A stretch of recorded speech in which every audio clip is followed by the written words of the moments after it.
This is Hidden Killers with Tony Brueski. Here now, Tony Brueski. There's a kind of silence that doesn't happen overnight. It creeps in slowly. The way snow covers the roof of a house. It muffles sound. It softens edges. It hides everything underneath until the world forgets what it used to look like. For the family of Brian Kohberger, that silence started the day the lights of law enforcement painted their front yard blue and red. Before that night, they were just another Pennsylvania family.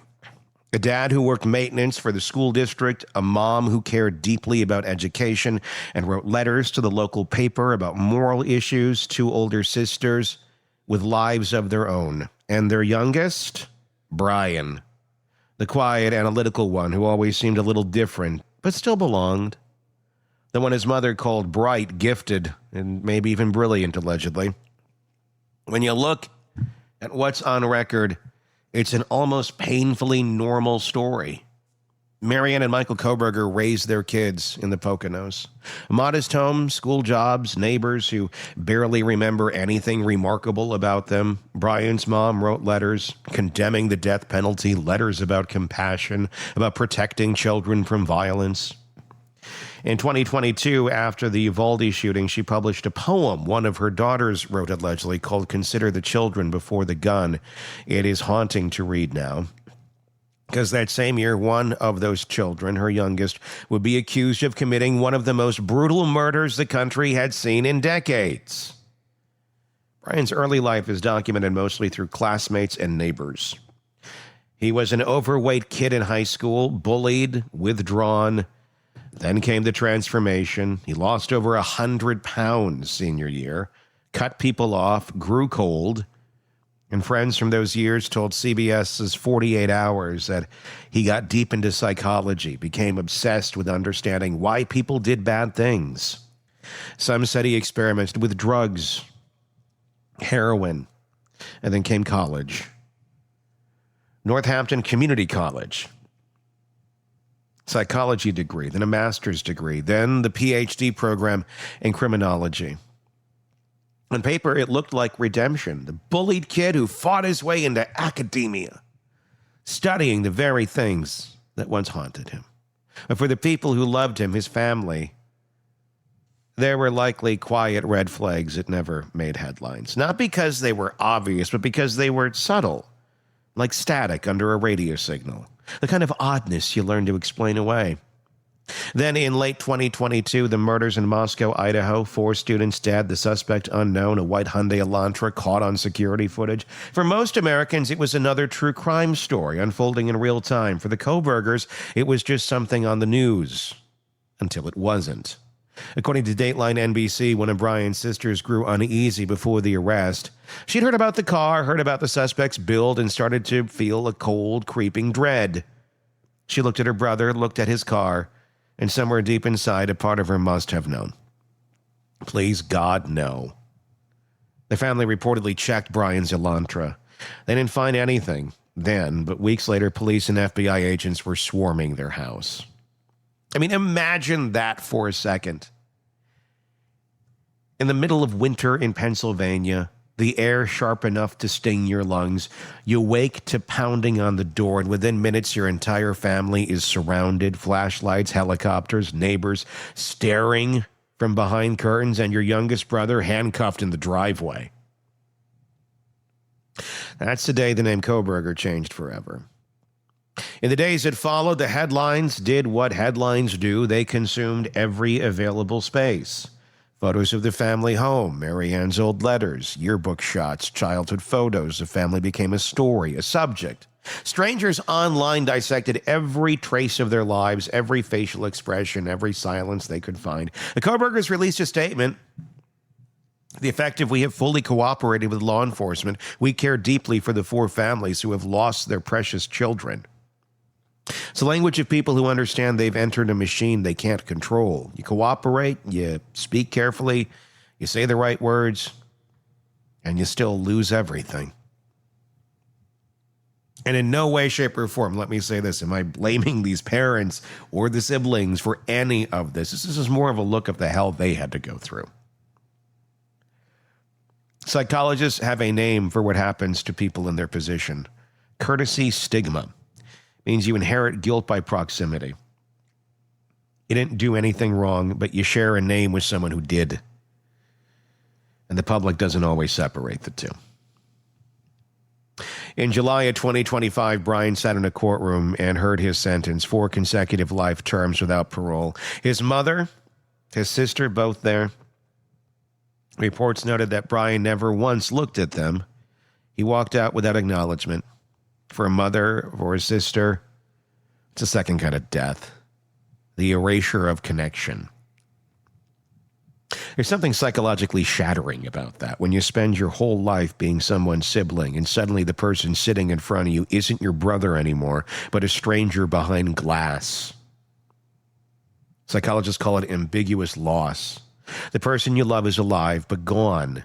You can't grieve them the way you would a death because they're still breathing. And you can't love them the way you used to because the love feels contaminated. Every sibling of a murderer describes some version of this. Carrie Rawson, daughter of BTK, said the day her father was arrested, my life ended too. Melissa Moore, daughter of the happy face killer, said she felt a kind of shame that made her want to disappear. David Kaczynski, who turned in his brother, the Unabomber, Ted, called it the moral injury of doing the right thing and losing family forever. For the Kohberger sisters, it's like a mix of all of it. Love, horror, loyalty, guilt, self-preservation. They've never spoken publicly. But you don't have to. The psychological blueprint is universal. The shock doesn't end when the trial does. It lingers in everyday life, in the job interview where someone hesitates over your last name, in the grocery store when you feel eyes on you, in the moment you tell someone new who you are, and wait for the silence that follows. It's also the family dynamic no one sees. Families of offenders are often torn apart by competing forces: blame, denial, guilt, anger, and grief. Sometimes one sibling becomes the caretaker, holding the parents together while privately unraveling. Others retreat completely, cut off contact, start over somewhere new. It's survival instinct, but it also feels like betrayal.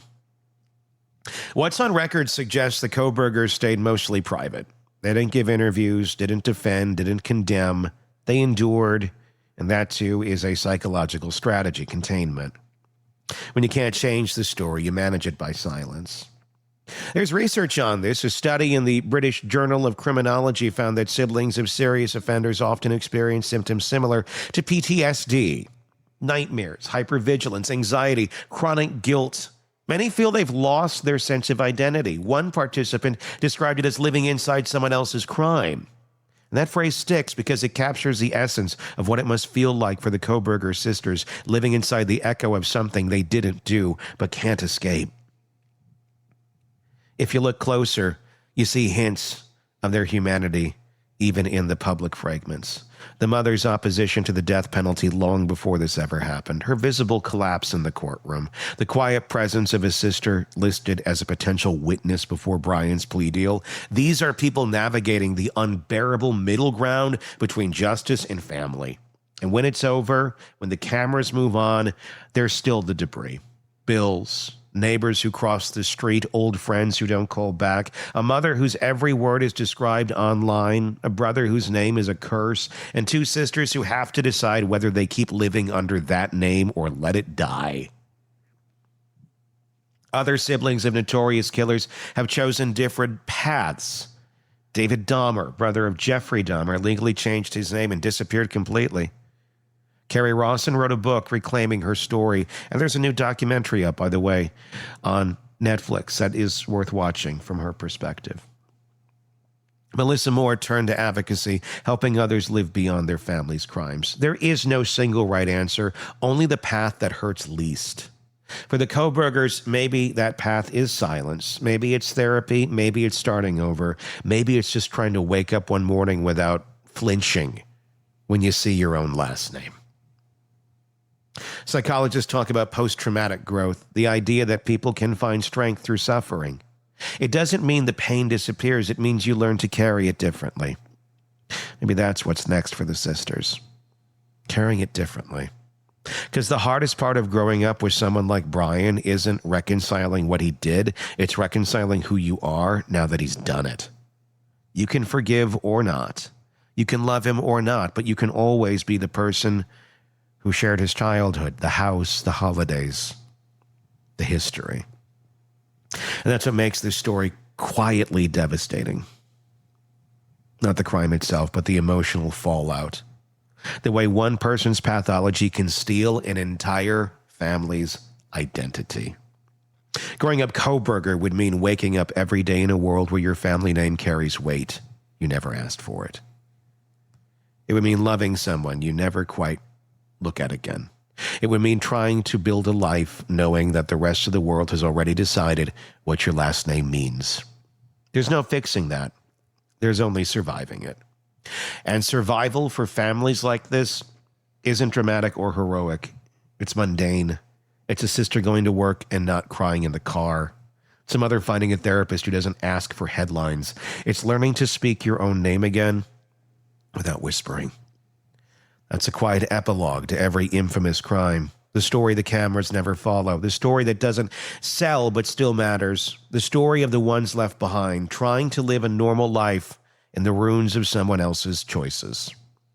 Because the truth is, you can't choose your family. You can only choose what you become after them. And for the Kohbergers, that's the rest of their life. The long, invisible sentence that began the day their brothers ended.